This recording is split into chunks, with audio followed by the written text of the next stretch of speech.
కర్మ ఎవరిని వదిలిపెట్టదు. ఓం వసుదేవసుతం దేవం కంసచాణూరమర్దనం దేవకీ పరమానందం కృష్ణం వందే జగద్గురుం. శ్రీ రాధాకృష్ణాభ్యునం నమః. కృష్ణం వందే జగద్గురుం, అర్జునం వందే జగదేకగురు.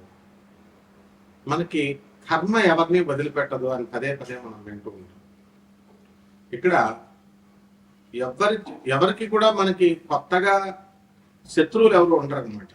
మన పూర్వజన్మ కర్మలే మనకి శత్రువుని తెచ్చిపెడతాయి, మిత్రుల్ని తెచ్చిపెడతాయి, భార్యాభర్తల్ని, పిల్లల్ని, స్నేహితుల్ని, మొత్తం అందరినీ, పేదరికాన్ని, ఆ తర్వాత రిచ్నెస్ ని, అది కూడా తెచ్చేది మన కర్మలే.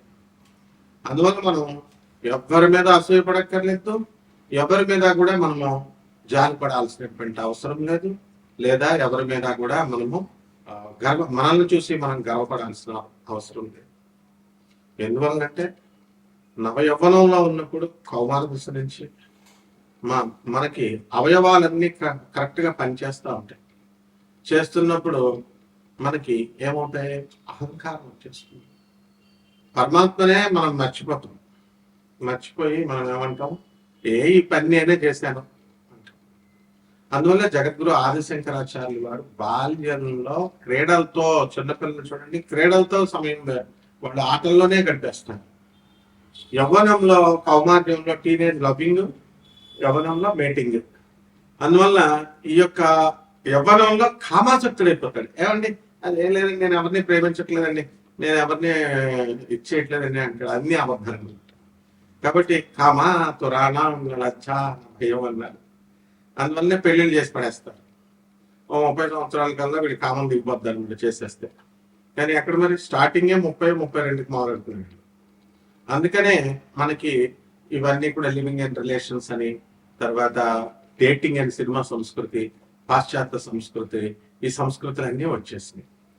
దీనికి తోడు కాషాయబట్టలు వేసేస్తారు, లేకపోతే మంచి నామాలు పెట్టేసుకొని మంచిగా వచ్చేసి గురువులు అనేసి వచ్చేస్తారు. జగద్గురువు అయినటువంటి ఆదిశంకరాచార్యులు ఎప్పుడో చెప్పారు, ఇవన్నీ కూడా కూటు కోసం వేసేటటువంటి వేషాలు. కాబట్టి నిజమైనటువంటి సాధు మనస్తత్వం అనేటటువంటిది, దాన్ని కబీర్ దాస్ కూడా అదే చెప్తాడు, కనిపెట్టడం చాలా కష్టం. ఇప్పుడు మనం ఏం చేస్తామండి, మనం అబ్బే ఆ గుడి చాలా పవర్ఫుల్ అండి, ఆ గుళ్ళో పంతులు పవర్ఫుల్ అండి అని చెప్పిస్తున్నాం. ఎక్కడైనా గుళ్ళో పంతులు పవర్ఫుల్ ఉంటాడు? వాడు కొత్త గుడి కోసం గుడి కట్టుకున్నాడు. పంతులు ఎక్కడన్నా పవర్ఫుల్ ఉంటాడా? విగ్రహం పవర్ఫుల్. ఇలా చెప్పేవాళ్ళు అంతా కూడా సమాజాన్ని సర్వనాశనం చేసేస్తున్నారు. ఎందువల్ల వాళ్ళు ఈ గుడికి వెళ్తే సమస్యలు, భగవంతుని తత్వం ఏమిటి? ఒక 6th క్లాస్ స్టూడెంట్ ని ఐఏఎస్ ఇంటర్వ్యూలో అడిగారు. ఒక ఐఏఎస్ ఆఫీసర్ని ఇంటర్వ్యూ క్వశ్చన్ లో 6th క్లాస్ అబ్బాయి నిన్ను దేవుడి గురించి చెప్పు అంటే నువ్వేం డిఫైన్ చేస్తావు, ఏం చెప్తావు అని అడిగారు. క్వశ్చన్ ఊరికే అడుగుతారా యూపీఎస్సీ ఇంటర్వ్యూయర్స్? ఎవరు ఇష్టం వచ్చినట్టు వాళ్ళు చేసేసి ఇటీవల కాలంలో ఏమండి గురుగారు గురుమార్పు 2 జూన్ 2026 సంవత్సరంలో వస్తుందన్నారు. 1 జూన్ 2026 సంవత్సరం వరకు అడుగు తినేటటువంటి జాతకం కలిగినటువంటి మేము సడన్ గా ఒక్క రాత్రిలో 2వ తారీఖున ప్రవేశం చేసిన వెంటనే మాకు జాతకం ఓవర్ నైట్ ఎలా మారిపోద్దండి అంటాడు వాడు. పోనీ క్వశ్చన్ ఏమన్నా తెలుసా? వాడికి అడగడం తెలుసా? ఓవర్ నైట్ మారిపోద్దని ఎవరు చెప్పాడు? కర్మలు, మంచి కర్మలు చేయండి రా నాయన అని చెప్తే ఓవర్ నైట్ చేయగలడు దేవుడు. లెక్క 1 సెకండ్లో మార్చగలడు. అంత అర్హత మనకు ఉండాలి కదా ఫస్ట్. తర్వాత ఈ యొక్క సాధనలో గురుగారు పర్సనల్ అపాయింట్మెంట్ కావాలండి, గురుగారు పర్సనల్ గా కలవాలండి, ఈ పంతులు అలవాటు చేసేసినాయి అనమాట. రెమెడీస్ ఏంటండి? రెమెడీస్ అంటే ఒక ప్రాబ్లం చెప్తే, ఏమంటే సింహరాశి వాళ్ళకి యాక్సిడెంట్లు అని చెప్పారు, గురుగారు భయపెడుతున్నారండి అంటే ఏం చెప్తాం చెప్పు? ర్యాండమ్ గా తీసుకొని మనము ఆన్ యావరేజ్ క్యాలిక్యులేట్ చేసి సింహరాశి వాళ్ళకి ఇది యాక్సిడెంటల్ కాలము అని మనం నిర్ణయించి చెప్తాం. అది రాశిఫలాలు అంటే. దానికి భయపెట్టేస్తున్నారంటే, ఈ భయపెట్టేటటువంటి చవట వెధవల పండితులు ఎక్కువైపోయి వాళ్ళ వల్ల జ్యోతిష శాస్త్రానికి బ్యాడ్ నేమ్ వచ్చేస్తుంది. ఇటువంటి వాళ్ళందరూ క్వశ్చన్స్ అందుకు అడుగుతున్నారు అనమాట. ఇండ్యూస్ చేసేసారు. రెమెడీస్ ఏంటంటే, రెమెడీస్ చేస్తే తగ్గిపోతాయా? రెమెడీస్ ఏంటండి? ఆ తర్వాత మనకి ఈ రెమెడీస్ కోసం ఏ టెంపుల్స్కి వెళ్ళాలంటే ఎవరు చెప్పాడు టెంపుల్స్కి వెళ్తే మారుతారే? ఆదిశంకరాచార్యులు వారు చెప్పారు.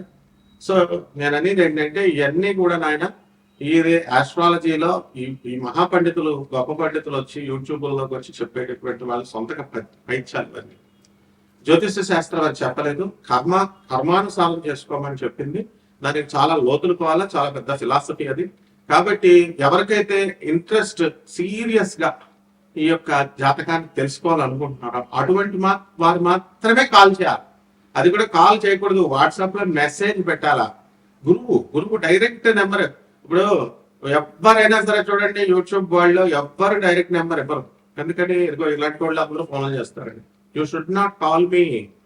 మీరు ఏం చేయాలో వాట్సాప్ లో మెసేజ్ పెట్టాలా. పెట్టిన తర్వాత మేము కాల్ చేస్తాం. That is the procedure. అంతేగాని డైరెక్ట్ గా చేసి ఏమైనా బలిపడిందండి నా ఎడం తొడ మీద, ఏం చేయాలండి? What is all this non sense? చాలా చదువుకున్న పిల్లలు, మాస్టర్స్ డిగ్రీ చేసుకున్న వాళ్ళు, మెడిసినల్ చేసినటువంటి వాళ్ళు చాలా ఇబ్బందుల్లో ఉన్నారు. భార్యాభర్తల సమస్యల్లో, పిల్లలు లేక, రకరకాల సమస్యలు. అటువంటి నా స్టూడెంట్స్ కోసం ఇవ్వబడింది. అండ్ ఎవరైతే ఇది అనుకుంటున్నారో, ఎవరు పర్సనల్ గా కలవాలనుకుంటున్నారో అటువంటి వాళ్ళకి లేదని చెప్పాను నేను.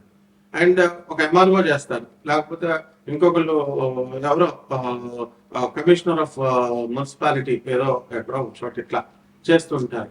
వాళ్ళు పర్సనల్ గా అవసరం లేదు. చదువుకున్న వాళ్ళు కూడా అట్లా అడిగితే ఎట్లా? నాసా లైవ్ రిపోర్ట్స్ బట్టి చెప్పేటటువంటిది. So there is no need of sitting before and asking. So ఇక్కడ మనకి కొన్ని రోగాలు వచ్చేటటువంటి అవకాశాలు ఉన్నాయండి 12 రాశుల వారికి కూడా. మనకి చక్కగా కర్మలను బట్టి, పూర్వజన్మ కృతం పాపం రోగ రూపేణ పీడిత. పూర్వజన్మల్లో మనం చేసుకున్నటువంటి కర్మలను బట్టి కొన్ని రోగాలు వస్తాయి. ఆ రోగాలు ఏమిటి బాబు అంటే మోస్ట్ అడ్వాన్స్డ్. ఇప్పుడు మనుషులు కూడా మారిపోతున్నారు. అడ్వాన్స్డ్ గా మీరంతా షార్ట్స్ వేసుకుంటున్నారు, అన్నాలు తిన్నాం అనేసి బర్గర్లు, పిజ్జాలు, మంచి 5Gలు, ఫోన్లు, పెళ్లిళ్ళు మానేసి లివింగ్ ఇన్ రిలేషన్స్, డేటింగ్స్, ఇట్లా ఫుడ్ కూడా ఇలా రకరకాలుగా మీరు మారారు. కాబట్టి రోగాలు కూడా అడ్వాన్స్ రోగాలు వచ్చేసి. అండ్ సో మనకి ఇక్కడ చాలా critical viral outbreaks and emerging threats ఉన్నాయి ఈ 12 రాష్ట్రాల వారికి ఇప్పుడు. తర్వాత ఇవన్నీ కూడా మల్టీ కంట్రీ యాండెస్ వైరస్ అనేటటువంటిది, హాంటా వైరస్ అనేటటువంటిది ఒకటి రాబోతుంది. ఆల్రెడీ రాష్ట్రంలో ఆల్రెడీ ఈ వైరస్ అన్ని ఉన్నాయి, కొత్తగా వచ్చేవి ఏమి కాదు. అవి స్ప్రెడ్ అవుతాయి. ఏ రాశుల వాళ్ళకి ఏది తగులుతుందో అది చెప్తాం అనమాట. అలాగే ఈ క్లస్టర్ ఏం చేస్తుంది, మనకి కొన్ని రాష్ట్రాల వారికి రావడానికి అవకాశాలు ఉన్నాయి. అలాగే ఇంకొక రాష్ట్ర వాళ్ళు ఉన్నారు, వాళ్ళకి ర్యాపిడ్లీ గ్రోయింగ్ గుండి బుగ్యో ఎబోలా ఈ అవుట్ బ్రేక్ వస్తుంది. ఇది ఎక్కడి నుంచి? Democratic republic of Congo. అంటే దేశాలు ఇంటర్నేషనల్ గా వచ్చేటటువంటి వాళ్ళందరికీ చెప్తున్నాను. అక్కడి నుంచి ఇండియాకి అన్ని దేశాలకి వెళ్తుంది, అందరి ప్రజలకి 12 రాష్ట్రాల వారికి కూడా. అక్కడి నుంచి వచ్చేసి ఇక్కడ మనకి కొన్ని ట్రాకింగ్ స్పిల్ ఓవర్స్ రిస్క్స్ కనబడుతున్నాయి మనకి. అదేంటంటే H5N1 ఏవియన్ ఇన్ఫ్లుయెన్జా అనేటటువంటిది కూడా కొన్ని రాష్ట్రాల వారికి. ఇవన్నీ మ్యూటేషన్స్ చెందినాయి. అప్పుడు కరోనా వచ్చింది కదా, అవన్నీ మ్యూటేషన్స్ చెందుతూ వస్తున్నాయి అనమాట. సో ఇటువంటి రాష్ట్రాలు, ఇది చాలా అడ్వాన్స్డ్ ఆస్ట్రాలజీ నేను చెప్పేది. అంతేగాని బల్లి పడిందండి నేను ఏం చేయాలండి, లేకపోతే సింహరాశి వాళ్ళకి యాక్సిడెంట్లు, ఇలాంటి ఏమి కూడా నాకు సలహాలు ఇవ్వడానికి ఎవ్వరూ కూడా చేయకూడదు ఫోన్. ఓన్లీ మీకు అపాయింట్మెంట్ కావాలంటే మాత్రమే, అది కూడా బాగా చదువుకున్న వాళ్ళే. ఎందుకంటే మిగతా వాళ్ళకి అర్థం కావట్లేదు పాపం. నెక్స్ట్, ఇది సౌత్ అమెరికన్ హ్యాంటా వైరస్. ఇవి డైరెక్ట్ పర్సన్ టు పర్సన్ ఇవన్నీ కూడా స్ప్రెడ్ అవుతుంది ఈ కాంటాక్ట్ వల్ల. సో ఇది స్పీడ్ గా రోడెంట్ వేస్ట్ నుంచి ఇది స్ప్రెడ్ అవుతుంది చాలా స్ట్రిక్ట్ గా. ఇది కొంతమంది రాష్ట్రాల వారికి రాబోతుంది. నెక్స్ట్, మరికొంతమంది రాష్ట్రాల వారికి deadly and rare out break of the specific Ebola strain. అందువల్ల దీనికి అప్రూవ్డ్ టార్గెటెడ్ వైరస్ వ్యాక్సిన్ అనేటటువంటిది లేదు. నెక్స్ట్, ఏవియన్ ఇన్ఫ్లుయెన్జా H5N1 ఉంది. ఇది హై ప్యాథోజెనిసిటీ బర్డ్ ఫ్లూ అన్నమాట. ఇది ఏమైందంటే బర్డ్స్ నుంచి డైరీ క్యాటిల్లోకి వచ్చేసింది అమెరికాలో. అక్కడి నుంచి మరణం అనేటటువంటిది, మార్చాలిటీ అనేటటువంటిది documented human spill over cases లో చాలా హై ఉంది, చాలా ఎక్కువ ఉంది డెత్. సో ఇదంతా పోతులూరి వీరబ్రహ్మేంద్ర స్వాముల వారు చెప్పారు. అలాగే ఈ మ్యూటేషన్స్ అన్ని కూడా హ్యూమన్ టు హ్యూమన్ ట్రాన్స్మిషన్ తో ఇవన్నీ కూడా అలౌ చేస్తున్నాయి సస్టైన్డ్ ఈ ఈ రోగాలన్నింటినీ కూడా. అలాగే మరికొంత రాష్ట్రాల వారికి నిపా వైరస్ అనేటటువంటిది ఇది ఇండియాలో వెస్ట్ బెంగాల్ నుంచి ప్రారంభమైంది. ఇది సీవియర్ జూనోటిక్ డిసీజ్ అన్నమాట. హై కేస్ ఫ్యాటిలిటీ రేట్ ఉంది. ఇది ఫ్రూట్ బ్యాగ్స్ నుంచి కంటామినేటెడ్ ఫుడ్ నుంచి స్ప్రెడ్ అవుతుంది. సో మీరంతా కూడా చాలా జాగ్రత్తగా నేను చెప్పినటువంటి రెమెడీస్ డబ్బులతో రెమెడీస్ కాదు. ఇది బయట జ్యోతిష్కులు అంతా కూడా హోమాలు చేస్తాం, ఇవి చేస్తాం, అది కాదు. ఇది మోస్ట్ సోఫిస్టికేటెడ్ జాతకాలు. కాబట్టి దీంట్లో మీకు ఎటర్నల్ లైఫ్ కావాలన్నా, అన్డైయింగ్ సోల్ గా మీరు ఉండాలన్నా, తర్వాత బయలాజికల్ ఇమ్మోరాలిటీ ఉంది. ఇమ్మోర్టాలిటీ బయలాజికల్ గా చావు లేనటువంటివి ఉన్నాయి. మీకు తెలుసు అసలు సృష్టిలో బయలాజికల్ గా చావు అది ఇమ్మోర్టాలిటీ కొన్ని స్పీసెస్ లో ఉంది. అదే జెల్లీ ఫిష్ అనమాట. స్పెసిఫిక్ జెల్లీ ఫిష్ చావదు. సో ఇలా మీరు ఉండాలి అంటే ఇటువంటి కాన్సెప్ట్స్ అన్ని కూడా బియాండ్ మార్టల్ ఫిజికల్ లిమిటేషన్స్ దాటి మీరు సుదీర్ఘంగా మారాలి అంటే మా గురువు గారు అయినటువంటి శృంగేరి పీఠాధిపతులు జగద్గురువులు భారతీ తీర్థ స్వాములు వారు చెప్పినట్టుగా ధర్మాన్ని పట్టుకోండి. ఇది ఒక్కటే రెమెడీ నాయన. ధర్మం ధర్మం ధర్మం అని చెప్తారు. అధర్మ శ్రీరామచంద్రమూర్తిని మనం ఆదర్శంగా తీసుకోవాలి. ఈ ఎంతకాలం బతుకుతాం? ఒక 60 సంవత్సరాల 30 మహా అయితే 70. ఇప్పుడు కుర్చీ తాత పాపం నాకు బస్సులో కనబడ్డాడండి సనత్ నగర్ దగ్గర. కనబడి నన్ను కుర్చీ తాత అంటారు, నన్ను టీవీలో చూస్తుంటారు మీరు అని చెప్పాడు. లాస్ట్ అంతకుముందు నాకు 4-5 సార్లు కనపడ్డాడు బస్సులో. కానీ ఎవరో అనుకున్నాను నేను.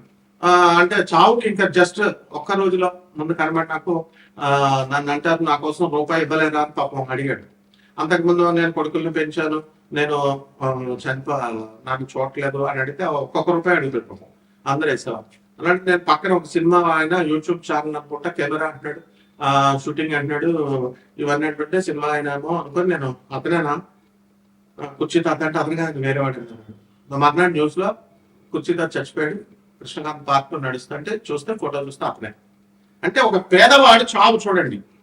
ఒక పేదవాడి చావు అయినా సరే ఒక గొప్ప కోటీశ్వరుడు, ఇప్పుడు టాటా రతన్ టాటా చచ్చిపోయాడు, అపర కోటీశ్వరుడు, చావు ఒక్కటే. ఇంకా అతని దగ్గర డబ్బులు ఉండొచ్చు, ఇతని దగ్గర డబ్బులు లేకపోవచ్చు. అతని దగ్గర వేలాది మంది జనం రావచ్చు, ఇతని దగ్గరికి రాకపోవచ్చు. వేలాది మంది ఎవరు రారండి. చచ్చిపోయిన తర్వాత సీఎంఎల్నే చూసారు 3 మంది. అంతా ఒక మహా అయితే ఒక 100 మందో 150 మందో 200 మంది వస్తారు. మనిషి సీఎం పోస్ట్ పోగానే రారు అసలు జనం. వెంటనే 10 మంది కూడా ఉంటారు. అప్పుడు దాకా 10 లెక్క మీద నాకు పెట్టొచ్చు అనమాట. నేను ఎంతమందిని ఒక 20 మంది సీఎంఎల్ చూసుంటాను నేను. సో దిగిపోయినప్పుడు కూడా. సో మీ కర్మల్ని క్షయం చేసుకోవాలనుకున్న వాళ్ళు, సీరియస్ గా మీ జాతకాన్ని మారాలి అనుకునేటటువంటి వాళ్ళు అత్యంత క్రమశిక్షణ అవసరం. అలాగే చాలా మంది నాకు ఫోన్ చేస్తూ, ఏమిటి గురుగారు యక్షిణీ దేవతని నేను సాధన చేసేస్తానండి, లేకపోతే దశమహావిద్యల సాధన చేసేస్తానండి అంటారు. ఇచ్చేయండి, మీ బ్యాక్గ్రౌండ్ చూడాలి కదా ఆయన. మీరంతా ఏం సాధన చేశారు, మీ గురువులు ఎవరు, అసలు యక్షిణి అంటే మామూలు మనిషా లేదా దశమహావిద్యలు అంటే మనిషా? వాళ్ళేదో యూట్యూబ్ లో ఏదో చెప్పుకుంటారు. ఇలాంటి వాళ్ళందరూ సీరియస్ గా వెరీ డిసిప్లిన్ గా నాకు మెసేజ్లు పెట్టండి, కాంటాక్ట్ చేయండి. ఈ యొక్క కర్మ అనేటటువంటిది 12 రాశుల మీద, ఒక్కొక్కరి మీద ఈ రోగాలు ఎలా వస్తాయి, ఒక్కొక్క రాశి వారికి ఏమొస్తుందో స్కిప్ చేయకుండా చూడండి వీడియో. అంతేగాని జస్ట్ ఇలా ఒక నిమిషం చూసి ఇలా తీసేస్తా అంటే ప్రొఫెసర్లా మీరు? చెప్పేవాడు ప్రొఫెసర్, చెప్పే సబ్జెక్ట్ నాసా లైవ్ రిపోర్ట్స్ బట్టి మోస్ట్ సోఫిస్టికేటెడ్ మెడికల్ టెక్నాలజీ అని చెప్తున్నారు. All the doctors, advanced doctors in the US, all the advanced doctors in the Britain, they will be watching my videos. And only I will give only personal appointment to only IAS, IPS ministers and above level work. అంటే ప్రతి వాడికి phone చేసి జాతకం కాదు, ఫోన్లో అయిపోయేదానికి personal ఈ fashions వద్దు. So మా స్కూల్ ఇది, ఆ స్కూల్లో కావాల్సినటువంటి వాళ్ళు మా స్కూల్ రూల్స్ పట్టుకొని వెళ్ళాలన్నమాట. కాబట్టి ప్రతి ఒక్కరు బెనిఫిట్ అవ్వాలి అనేటటువంటిది మా ఆశయం. కాబట్టి ఒక్కొక్క రాశి వారికి ఎలా ఉంటుందో ఒక్కొక్క రాశి వారికి విడివిడిగా చెప్తాం. మీనరాశి వారికి అందరికీ కూడా ఏం నడిచండి. ఒక మీనరాశి వారిని నన్ను అడిగాడు, ఏమండి మీనరాశి బాలేదన్నారు, అండ్ జూన్ 2, 2026 సంవత్సరంలో ఒక్క రోజులో మారిపోతుందన్నారు. ఓవర్ నైట్ జాతకం మారిపోతుందా? అరే ఫూలిష్ ఫెలో, ఓవర్ నైట్ మారడానికి కాదు, it is a continuous process. 4వ ఇంట్లో ఉన్నప్పుడు గురుడు 5వ ఇంట్లో వచ్చినప్పుడు శుభాలు జరుగుతాయని కొన్ని బేసిక్ ప్రిన్సిపల్స్ ఉంటాయి. చదువు లేదు నీకు, గురుగారు మీరంటే నాకు అభిమానం అండి అంటావు, బయటకు వెళ్ళేటప్పుడు ఫుల్గా చెప్పవు. నీకు నెంబర్ పెట్టింది ఎందుకు చేయడానిక? నో. గురుగారు ఫ్రెండ్ 2 minutes అపాయింట్మెంట్ ఇవ్వండి అంటారు. Talk to my secretary. అంటే మేన రాశి వాళ్ళందరూ కూడా చక్కగా బ్రహ్మాండంగా 5వ ఇంట్లోకి వస్తుంది, శుభాలు కలుగుతాయని చెప్పాం. కలుగుతాయి అంతే. ఇల్లు కొనాలి, స్థలాలు కొనాలి, డబ్బులే మరి. డబ్బులు ఉన్నవాడు కొంటాడు, లేనివాడి పరిస్థితి ఏంటి? తెచ్చుకోవాలి. పోలీస్ కేసుల నుంచి మీరు విముక్తులు అవుతారు, కోర్టుల నుంచి మీరు బయటకు వచ్చేస్తారు. ఆఫీసర్స్ కి ప్రమోషన్స్ రావడం అనేటువంటి జరుగుతాయి. ఇవన్నీ బేసిక్స్ అన్నమాట, స్టాండర్డ్స్ ఇవన్నీ. అలాగే ఈ రాశి వారు ఇల్లు లేనిటువంటి వాళ్ళు ఇల్లు కొంటారు, స్థలాలు లేనిటువంటి వాళ్ళు స్థలాలు కొంటారు, పిల్లలకి పెళ్లిళ్ళు చేస్తారు, మీరు పెళ్లిళ్ళు కావాలనుకుంటే పెళ్లిళ్ళు చేసుకుంటారు. మేన రాశి వారు అందరు కూడా. అండ్ ఈ యొక్క రాశి వారికి విదేశాలకు వెళ్ళాలనుకునేటటువంటి వాళ్ళకి ఎల్నెక్షన్ సమయం కాబట్టి వెళ్తారు. ఆ యోగాలు ఆగిని అంటే పూర్వజన్మ కర్మలు ఉన్నాయి, ఆ కర్మక్షయం చేసుకోవాలి. అది చదువుకునే వాళ్ళు చెప్పాలి. మోక్షనారాయణ మరి పూజ వెళ్తాను, గోకర్ణం వెళ్తాను, అక్కడ చేస్తానంటే అయిపోతాయా? సో ఎలా జరగాలనేది గురువే రేడవుతుంది మీకు. కర్మని క్షయం చేసేవాడు గురువు. ఒక విధంగా ఫోన్ చేస్తాడు నాకు, I'm talking from Lucknow, sir ప్రత్యంగిరావు ఉపాసకుడిని ఎవరినన్నా చూపిస్తారంటే, అరే చదువుకున్న వాడికి ప్రత్యంగిరావు ఉపాసకుడికి చేసి వేరే గురువు ఎవరన్నా చూపిస్తాడు. బుద్ధిహీనులైపోతున్నారు జనం అంతా కూడా. When you are talking to me, when you are listening to my lectures, can't you assess the personality or the expertise of the experience? అందువల్ల మీ జీవితాలు ఇలాగ ఉంటాయి. దాన్నే ఎల్నెట్సన్ అంటారు. కాబట్టి మేన రాశి వారి ఎల్నెట్సన్ ప్రభావం బయటకు రండి. మంచి ఛాన్స్ వచ్చింది ఇప్పుడు మీకు. పరిహారాలు ఏం చేయాలంటే ఎల్నెట్సన్ కాబట్టి శని జపం చేయండి, శని స్తోత్రాలు చదవండి, శనికి కిలోపావు నల్ల నువ్వుల్ని, నల్లని వస్త్రాన్ని పేద బ్రాహ్మణులకు శనివారం నడిపితే 8 గంటలకు దానం చేసుకోండి. దశ మహావిద్యల్లో ఉంటేటువంటి తారాదేవి అమ్మవారి యొక్క మంత్ర జపాన్ని, అమ్మవారి యొక్క అనుష్ఠానాన్ని చేసుకోండి, హోమాన్ని చేసుకోండి. అలాగే చక్కగా జమ్మి చెట్టుని మీ ఇంట్లో వేసుకోండి. దాని పెద్ద అయిన తర్వాత బయట వెదురుగా తులసి చెట్టుకు పూజ చేస్తున్నట్టు పూజ చేస్తూ దాన్ని దేవతా వృక్షాలు చేయాల్సిన పనులు చేస్తాయి. First you do what you have to do. మీరు చేయాల్సిన పని నేను చెప్పింది చేయడం. మేము ఏమన్నా డబ్బులు అడిగారా? డబ్బులు చెప్పాము. ఫ్రీగా చేసేది, ఫ్రీగా యూట్యూబ్ ఛానల్ చూస్తున్నారు, ఫ్రీగా ఇవి చేసుకోవడానికి చేసుకోండి. బ్రహ్మాండంగా ఉంటుంది. శుభమస్తు.